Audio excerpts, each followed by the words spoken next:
É chato porque, assim, sem ver a cara de vocês, eu não sei o quanto tá difícil ou não. Você tem que dar um jeito aí depois aí de aparecer para eu olhar de vez em quando para vocês, entendeu? Já voltou todo mundo? Podemos voltar? Já lembra de botar para gravar. Já botei. Ah. Estou gravando, estou avisando todo mundo aí. Esse agora vai ficar um pouco mais curtinho. Aí, quando acabar aqui a aula, assim que acabar a aula, eu vou botar, não sei se alguém entrou depois, se não reparou, eu fiz uma listinha com todos os links. Para vocês acessarem no YouTube, vocês não vão conseguir procurando o canal, porque eles estão todos não listados. Ou seja, você só consegue entrar no vídeo clicando no link que eu mandei. Tá? Não dá para entrar no YouTube e procurar que você não acha. Tá certo? Então, eu vou baixar assim que eu tiver conseguido, porque demora para baixar no YouTube. Assim que eu conseguir baixar tudo, eu vou atualizando aquela listinha. Ela vai ficar no Drive também. Tá? Vou deixar na parte principal. Ok? Ok. Então, vamos embora. Voltando. Então, recapitulando. Os fatores reguladores do pH sanguíneo, eles vão se dar pelo sistema tampão, que vai ser regulado pela respiração e pelo sistema renal. O sistema tampão está sempre atuante, porque a gente tem todas as espécies presentes lá, a gente já viu, tem bicarbonato, tem a própria hemoglobina, que está lá mais ou menos fixa, os fosfatos e as proteínas que estão lá no plasma. Elas também contribuem. Tem proteínas ácidas, tem proteínas básicas e elas estão em equilíbrio lá. Vale dizer que, se eu tenho um problema hepático, por exemplo, e começo a ter diminuição da produção das proteínas plasmáticas, isso vai impactar no pH do sangue. Se eu tenho algum problema associado à quantidade de hemoglobina, também vai impactar. Se eu tenho algum problema associado a fosfato, também vai impactar. E, com relação ao bicarbonato, a gente já viu.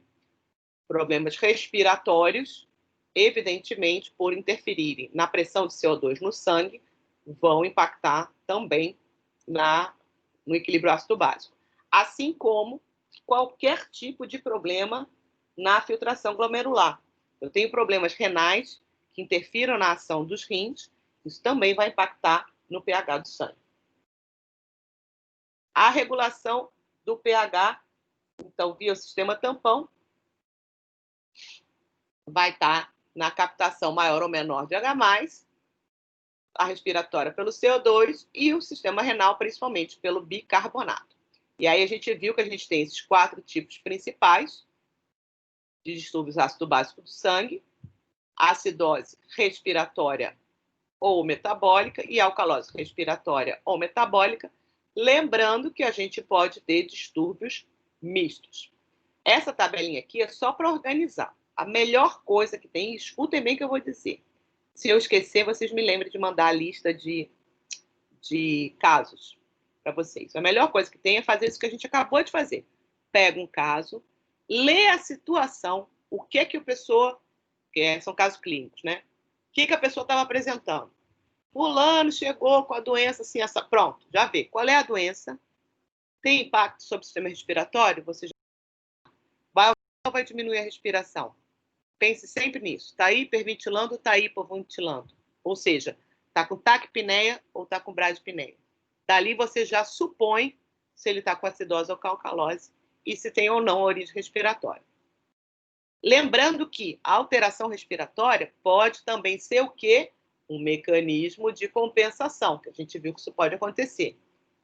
O sistema respiratório pode tentar compensar os distúrbios metabólicos e o sistema renal pode tentar compensar os problemas respiratórios. E agora vamos ver alguns casos onde a gente tem distúrbios reais. Então, por exemplo, a gente viu uma acidemia láctica que era causada pelo quê? Pelo exercício físico intenso. Sempre vai ocorrer? Sempre. Em indivíduos treinados também? Também. O quanto isso vai impactar no organismo é que vai ser totalmente diferente.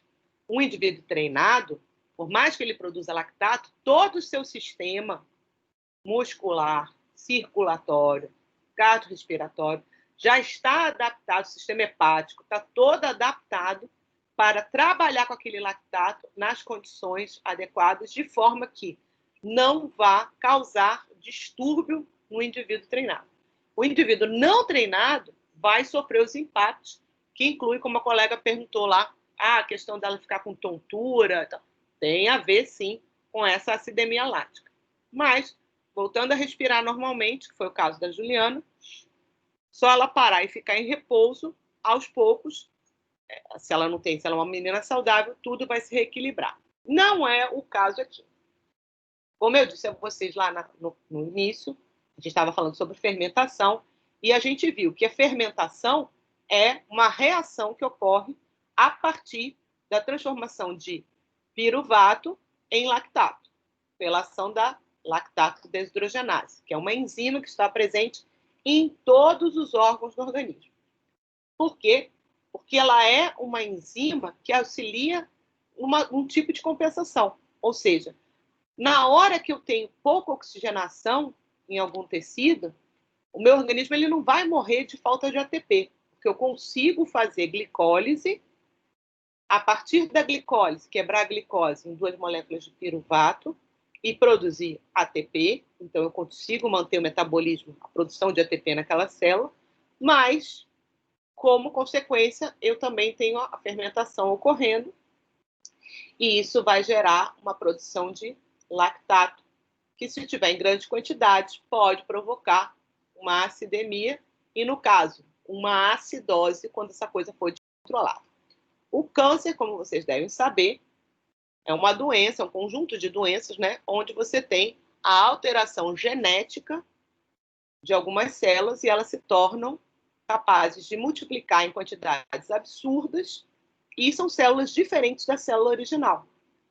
Então, são células tumorais. Esses tumores podem ser benignos ou malignos, ou seja, com maior ou menor tendência de se soltar e se espalhar em outras partes do corpo. Podem ficar localizados em um órgão só ou podem se espalhar no corpo todo, que é o que a gente chama de metástase. Aqui, essa figura é do Leninger e ele está mostrando exames de imagem onde foi feita uma tomografia por emissão de pósitrons, que se chama scan, tá? Nisso daqui você vai usar uma substância que seja marcada, no caso, é uma glicose modificada com flúor, e ela é marcada com o flúor 18, é um isótopo, e você, então, consegue verificar exatamente em que órgão foi parar aquela glicose, tá? Nesse caso, qual é o objetivo dessa tomografia? É verificar onde está havendo o maior consumo de glicose. Bom, um dos órgãos que mais consome glicose é justamente o cérebro. O cérebro, a gente vai ver depois, ele é um órgão altamente consumidor de glicose.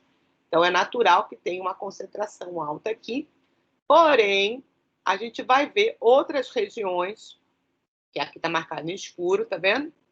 Onde a gente tem a concentração maior de glicose. Aqui a gente vê, quando está em preto e branco, ó, a gente vê aqui alguns músculos, tá vendo? No sistema geniturinário, vê aqui no pulmão e em outras regiões. E aqui, quando a gente vê colorido, né? Quanto mais para o vermelho tiver, maior o consumo. E isso aqui indica exatamente a localização de células tumorais, porque células tumorais são extremamente fermentativas. E por que isso acontece? Porque como uma célula modifica... Todas aquelas manchas mais rosas era onde tinha câncer no rapaz? Não. Tudo isso que está escuro aqui, tudo isso que está escuro aqui, tirando o cérebro, aqui não é um tumor no cérebro, não. Aqui é um consumo maior mesmo, tá? Mas essa pessoa estava com câncer nos ossos, então a gente tem alguns ossos atingidos, estava na coluna vertebral toda, em diferentes proporções, tá vendo? Sim. Aqui no fígado também.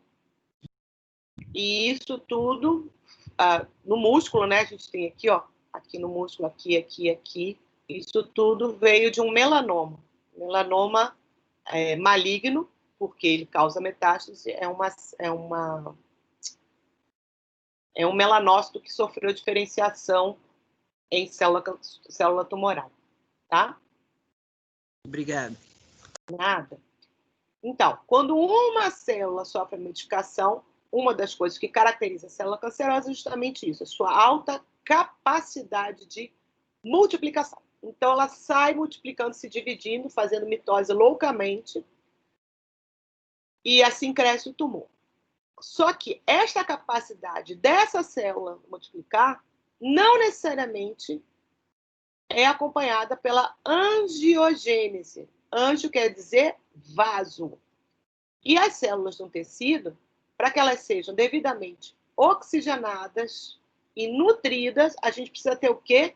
Vasos sanguíneos que levem o sangue até o meio do tecido, ok? Então, a gente tem os vasos principais que vão irrigar as células que estão cá embaixo, mas para irrigar as células que estão lá em cima, a gente tem que ter um crescimento de vasos aqui no meio do tecido. Então, toda vez que um tecido começa a crescer, vocês vão ver isso em histologia, ele tem uma camada basal, dessa camada as células vão crescendo nessa direção e, ao mesmo tempo que elas vão crescendo, elas vão liberando substâncias químicas que vão estimular esse processo de angiogênese para crescimento de vasos. As células tumorais, elas também fazem isso. No entanto, o crescimento de vasos ele não vai tão rapidamente quanto o crescimento celular. Então, o que acontece? Vai chegar um determinado momento, aqui, por exemplo, quando está no início, que a gente tem uma quantidade enorme de células, mas ainda não tem a vascularização adequada. Ou seja, essas células, principalmente as que estão mais distantes, elas dependem da nutrição e da oxigenação via célula. Então, a célula baixa, ela tem aquelas junções do tipo gap, ela recebe nutriente e oxigênio, passa para essa, que passa para essa, que passa para essa, e assim vai, até a última célula em cima. E tudo aquilo que é produzido de metabólito, por exemplo, CO2, por exemplo, lactato e outras substâncias, vai vir pelo mesmo caminho, célula a célula, até voltar para o sangue, para que o sangue, então, possa ser filtrado pelos rins. Como vocês podem imaginar, esse processo não é tão eficiente quanto quando a gente já tem uma rede de capilares enfiada no meio do tecido, certo? Então, é comum que a gente observe essa acidose lática no sangue por esse problema. Um crescimento tumoral, ou seja, um crescimento celular mais rápido do que a angiogênese, que vai fazer com que essas células que estão mais na superfície do tumor se tornem isquêmicas, elas têm pouca irrigação e, portanto, elas estão hipóxicas, ou seja, elas estão recebendo baixa oxigenação. E aí, o que resta a elas? Fazer fermentação. Então, a gente vai ter uma quantidade muito grande de lactato sendo produzido e, por consequência, sendo mandado para o sangue. Como vão ser uma quantidade grande, quanto maior o número de células tumorais, maior a produção de lactato e, portanto, maior a acidificação do sangue. Então, aí, nesse caso, a gente vai ver uma acidose. Aí é o que eu falo. É um distúrbio metabólico. Por quê? É um produto do metabolismo tumoral, o lactato, que está gerando a acidificação do sangue. E, enquanto você tem a célula tumoral fazendo fermentação, essa acidose ela vai permanecer ocorrendo. Então, você tem que fazer uma intervenção, porque o sistema tampão do organismo, sistema renal, sistema respiratório, vão tentar compensar isso, mas não necessariamente eles vão ser capazes de conseguir fazer isso, tá? Então, aqui está mostrando as adaptações que as células tumorais fazem.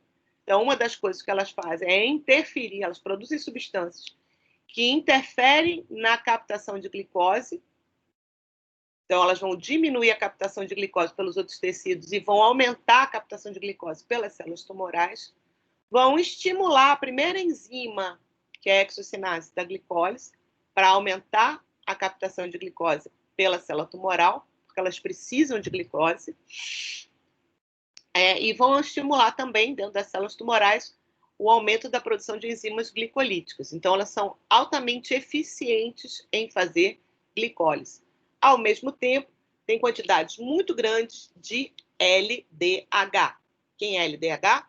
Lactato desidrogenase, que é a enzima que faz a conversão de piruvato em lactato, ok?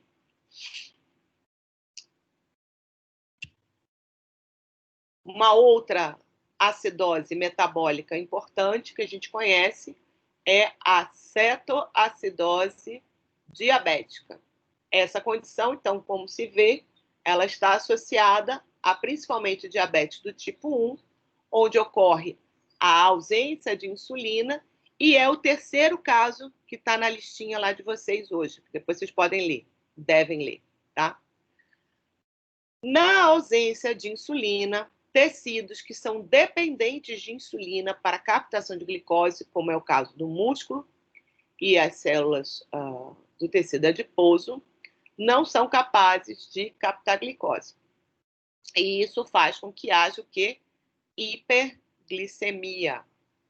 Então, é o que caracteriza o diabetes mellitus, associado a mel, é que o sangue fica com uma alta quantidade de glicose e você também vai ver uma alta quantidade de glicose sendo eliminada na urina.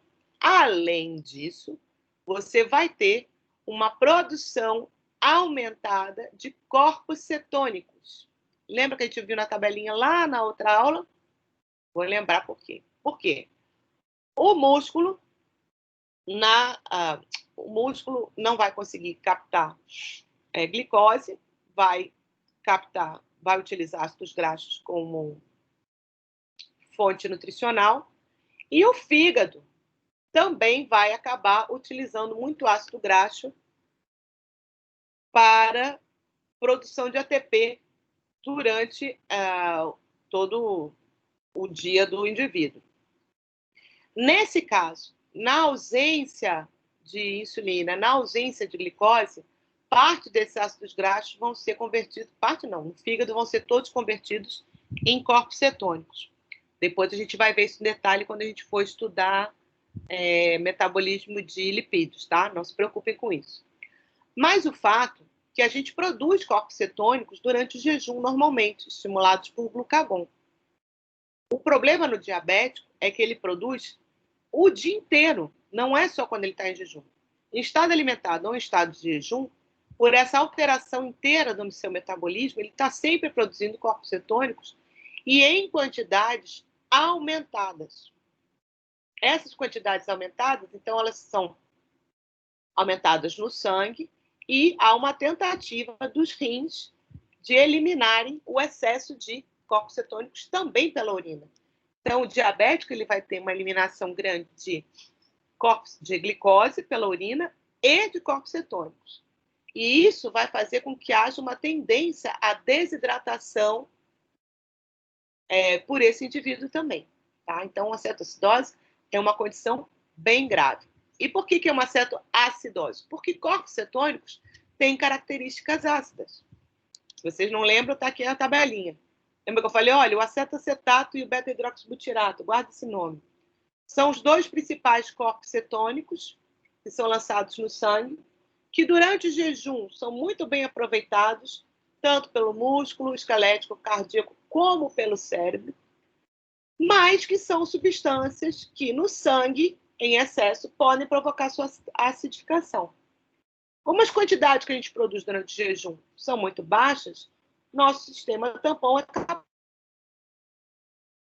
de isso. No entanto, no indivíduo diabético, é observado que quanto maior a sua glicemia, maior a sua cetonemia, ou seja, a quantidade de corpos cetônicos no sangue. E, ao mesmo tempo que a gente tem um aumento da quantidade de corpos cetônicos, a gente verifica o quê? Uma diminuição do pH, porque os corpos cetônicos são ácidos. Então, aqui,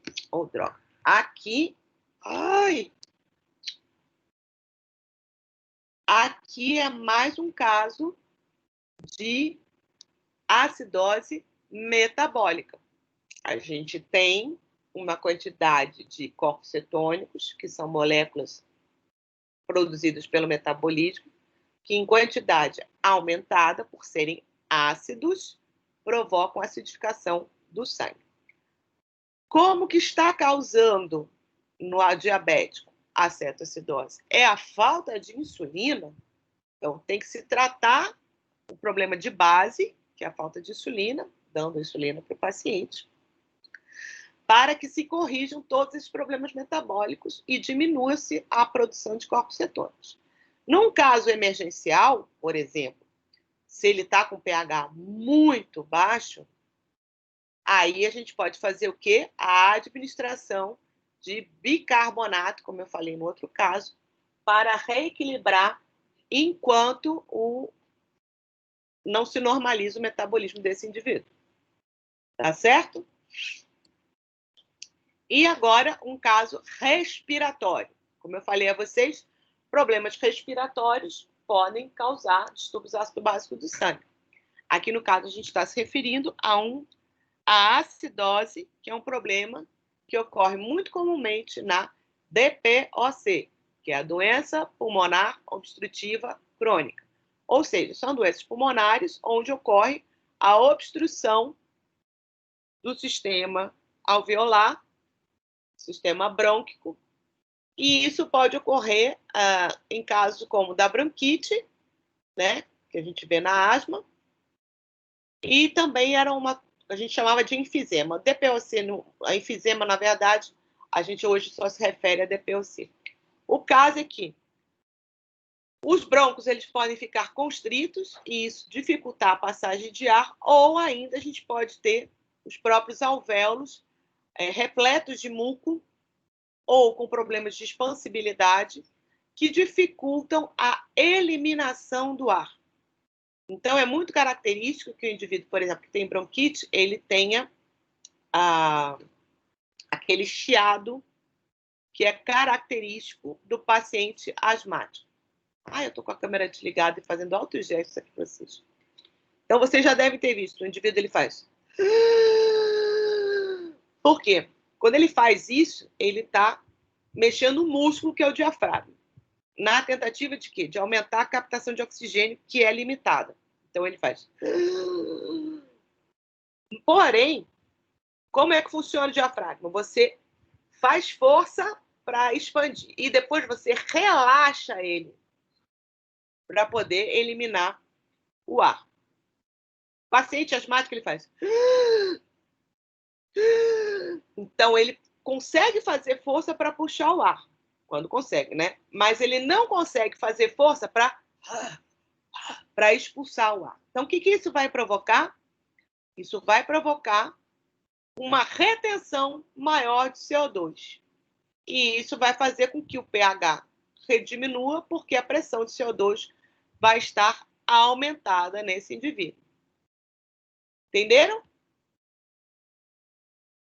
Então, só para resumir aqui o finalzinho, tem aqui os valores de referência. Por favor, me lembre, se eu me esquecer, que eu vou entrar em outra reunião daqui a pouquinho, mandar os casos clínicos para vocês avaliarem, mas estão aqui os valores de pH, de pressão de CO2 e de bicarbonato. Então, esses 3 parâmetros é que devem ser utilizados para a avaliação da condição ácido-básica do indivíduo. Em algumas situações, vocês vão olhar, alguns casos clínicos, às vezes aparece a pressão de oxigênio, que também é uma forma de se ver oxigênio é um que você também valores de referência variam de 80 a 100. Quando está elevado, chama-se hiperoxemia, e quando está diminuída, é hipoxemia. Mas nem a hiperoxemia, nem a hipoxemia vão interferir diretamente na condição ácido-básico do paciente. É interessante a gente olhar porque alterações da oxemia implicam necessariamente alterações respiratórias. E aí você já sabe, se o indivíduo está hiperventilando ou hiperventilando, a concentração de oxigênio vai interferir diretamente nas concentrações de CO2, certo? Então, você pode usar os valores de pressão de CO2, de oxigênio, para inferir como está o ritmo respiratório do indivíduo. Mas são raros os casos. Geralmente, casos de distúrbio ácido básico só vão conter os valores de pH, de pressão de CO2 e de bicarbonato. E dali você já tira se ele tem acidose, alcalose e se é respiratória ou se é metabólica ou mista. Muito bem. O que é que nós precisamos saber em bioquímica? Exatamente isso. Identificar, dentro de um caso clínico, se o indivíduo tem um distúrbio metabólico, se ele é compensado ou não e qual é a origem. As outras questões que se relacionam a como trata, eu até comentei aqui, mas a gente não vai entrar nesse âmbito, porque aqui a gente quer entender a bioquímica do processo. Tá certo? Eu acho que esse daqui era só. Deixa eu voltar para vocês. Vocês ainda estão com alguma dúvida? Ainda passei mais tanto da aula. Hoje eu extrapolei. Alguma coisa? No início da aula, a senhora falou que iria nos dizer o que podemos ver também no livro. Ué, eu mostrei no livro. Mostrou não, prof. Eu acho que a senhora só, tipo, mostrou, assim. Ah, tem essas partes, mas a senhora disse que ia, no final, mostrar o que seria interessante pra gente. Então, eu acho que mostrei, mas eu mostro de novo. Não tem problema, não. Então, vocês têm que ler a apostila que eu mandei. Tudo que eu falei hoje tem na apostila. Professora, Tá? Oi. esse BE que também causa alcalose e acidose seria o quê? Ah, é excesso de base. Não, é a mesma coisa. Ah, Só que tá. é outra forma de avaliar. BE é excesso de base. Então, Ah, tipo, se está acima do máximo ou abaixo do mínimo, aí você vai ver qual foi o excesso ou o déficit de base. Eu nem olho para isso. Vamos olhar sempre só a base total, que isso aí já dá. Porque o excesso ou o déficit de base, ele vai ser relativo à quantidade de base total. Então, para a gente fazer a avaliação, olhando pH, pressão de CO2 e base total, a gente já consegue fazer a avaliação. Certo? Deixa eu abrir. Professora, só um momento. Só rapidinho. A senhora falou que a concentração de oxigênio no sangue ela não interfere diretamente na acidose ou na alcalose sanguínea, não foi isso? Por quê? Porque ele não está naquela reação de equilíbrio, você lembra? Isso tem que ter muito claro na cabeça que o principal tampão é o tampão bicarbonato e que ele é formado por água e CO2. Ou seja, CO2 é a chave de todo esse equilíbrio aí. O oxigênio ele não entra diretamente nesta equação, é isso que eu quero dizer. No entanto, como a troca gasosa é feita entre oxigênio e CO2, quando tem alterações da quantidade de oxigênio, necessariamente você está tendo alterações na quantidade de CO2. É isso que eu quero dizer. E elas são antagônicas necessariamente? Oi? Essas alterações são antagônicas necessariamente? São, né? Ou não? Não, porque depende do problema. Entendi. Certo, certo. Por exemplo, olha para mim, vocês estão conseguindo me ver? Sim, sim, sim. Quando eu estou respirando, estou hiperventilando dessa forma, assim, eu estou rapidamente, eu estou com taquipneia, mas eu estou colocando para dentro e colocando para fora na mesma intensidade. Certo, Tá? certo. Quando eu faço, eu estou colocando muito para dentro, mas estou botando pouco para fora. E estou na velocidade rápida também. Você entende que é diferente? Entendi. Depende do ritmo. Eu estou hiperoxigenando, mas eu estou eliminando um pouco CO2. Por isso que eu falei. Aí, o valor de oxigenação nos dá uma ideia sobre a frequência respiratória, mas você tem como é que está a pressão de CO2 desse indivíduo. Porque isso vai depender de como está o seu sistema respiratório. Entendeu qual é a diferença? Entendi. Obrigado, professora. Quanto ao livro aqui, o que eu ia mostrar? Eu acho que eu já mostrei isso, mas... Bom, eu falei com relação a esses fundamentos aqui, eu acho que vale a pena ler esse capítulo 1.1 e 1.2 do Leninger. Depois, eu acho que para a próxima aula de biologia, vale dar uma lidinha no 1.4 e no 1.5. Para o capítulo de água, para lembrar, eu não vou cobrar isso, mas assim, não vou cobrar diretamente perguntando coisas. O capítulo 2.1, que vai falar de polaridade, de hidrofobicidade, de ponte de hidrogênio e tal. Vale a pena ler para quem está com dúvida em relação a isso. E aí o 2.2 e o 2.3, que falam sobre água, pH e tampão. Lembrando que ele vai entrar, como calcular pH, equação de Henderson-Hasselbalch. Eu nem toquei nesse assunto. Não vou tocar. Então, vocês não se preocupem em ficar calculando coisas. Pode dar uma lida, se quiser. Aqui fala de diabetes, sobre a questão da acidose, que é isso que eu acabei de falar agora. E o resto já é capítulo da próxima aula. Então, não vou mandar vocês lerem nada, porque é para ler depois. Nada de ficar lendo antes da hora. Tá? E a apostila. Para estudar essa parte de estudo ácido básico e regulação de pH do sangue, etc., a apostila não tem melhor. Tá? A data do seminário na verdade, é uma data de entrega e é lá no final do semestre. Está marcado, está lá no cronograma. Você pode olhar lá, Isabelle. Se a Isabelle está aí ainda. Tá certo, gente? Tranquilo? Podemos encerrar aqui? Aí, já daqui para a semana que vem, qualquer coisa me chama no Teams, a gente se fala. Ontem mesmo alguém me perguntou, acho que foi Benjamin, me perguntou um negócio, eu já respondi. Então, sempre que eu vejo você estava querendo. a mãozinha levantada, queria falar, quem? Enoque. Fala, Enoque. Ô, professora, sobre o portfólio, novamente, essas questões que teve hoje não é para fazer não, no portfólio, né? Só que está com o nome portfólio, né? No caso 1, caso 2 e caso 3. Olha, no portfólio, você vai fazer sempre o que tiver mandado no roteiro. Toda aula tem um roteiro. Certo? Deixa ele andar aqui que eu te mostro. Tá lá. Aula, texto. Texto é para ler. Caso é para a gente resolver em sala e discutir em sala.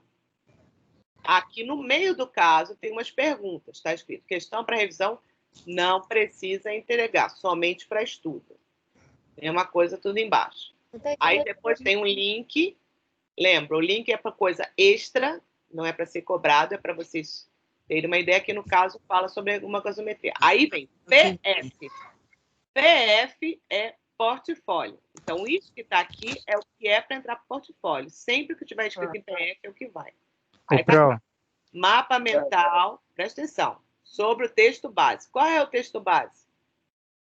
Aquele texto lá de cima. Água, pH e tampões, que é o que está dentro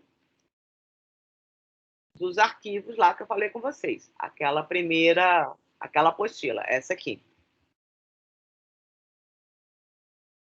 Eu mostrei lá no início da aula, que é essa aqui que eu mandei vocês estudarem. Essa aqui.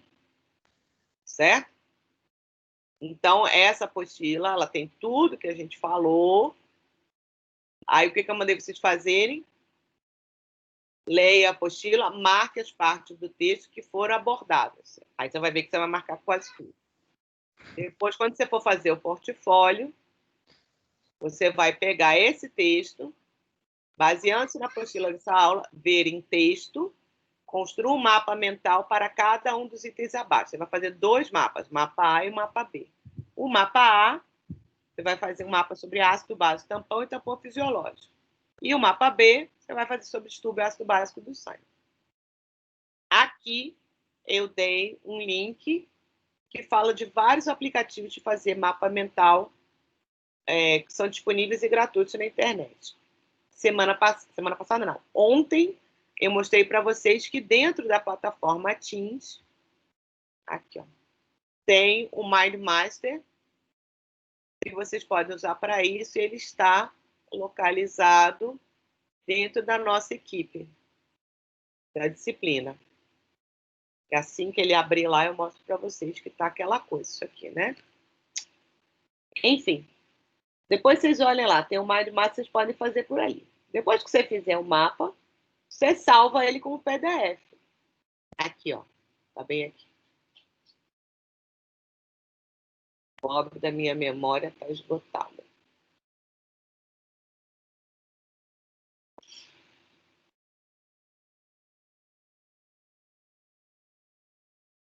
Ai, pronto. Tá aqui, ó. MindMaster, tá vendo? Você clicando nele, você faz ele por aqui. Eu não tô vendo, prof. Não Tá tá mais... mostrando o roteiro ainda aqui. Travou, Pro, tá no roteiro. Ai, que meleca. É que eu acho que só dá para compartilhar uma guia por vez. Aí tem que trocar do Google Chrome pro Teams. Peraí.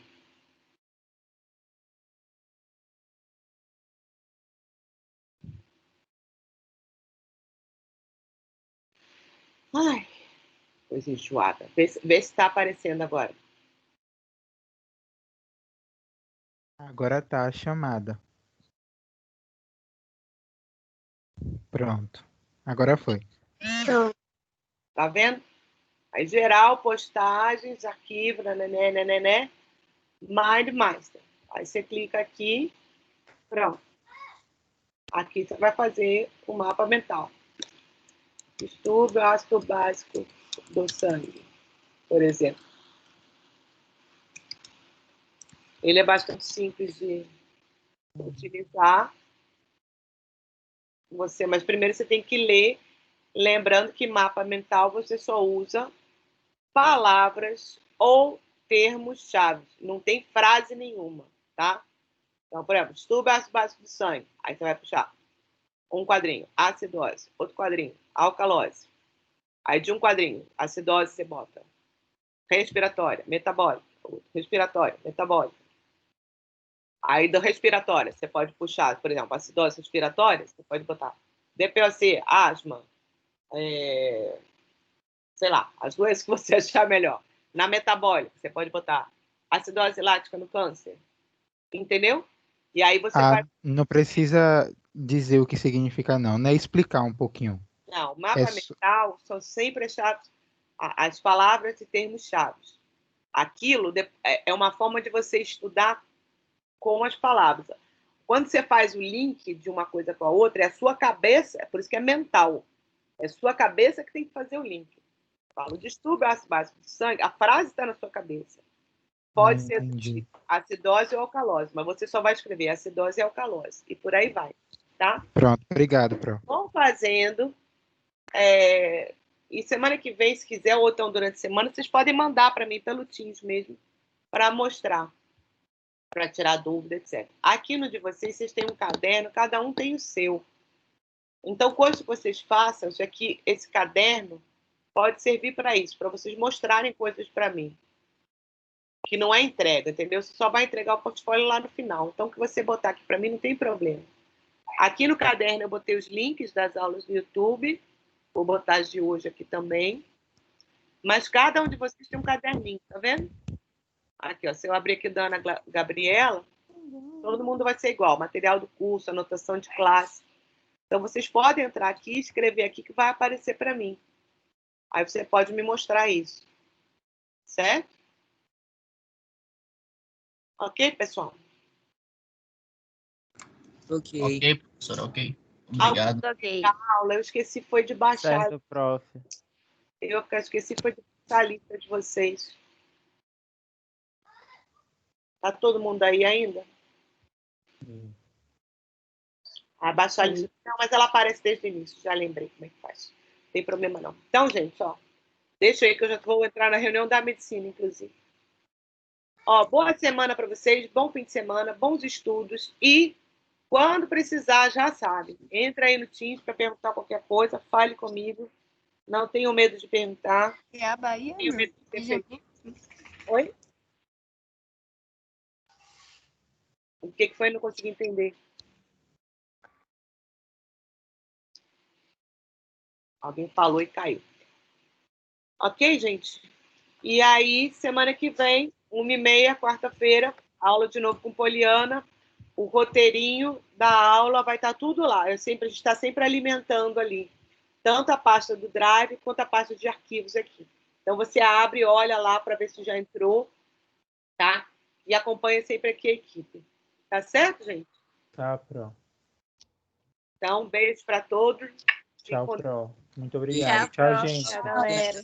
Boa tarde, gente, professora. Obrigado. Tchau, galera. Boa Beijo. tarde, gente. Tchau, prof. Obrigada, Beijo, boa tarde. professora. Boa tarde. Boa tarde, gente. Boa. Tchau, pessoal. Boa tarde. Até a próxima.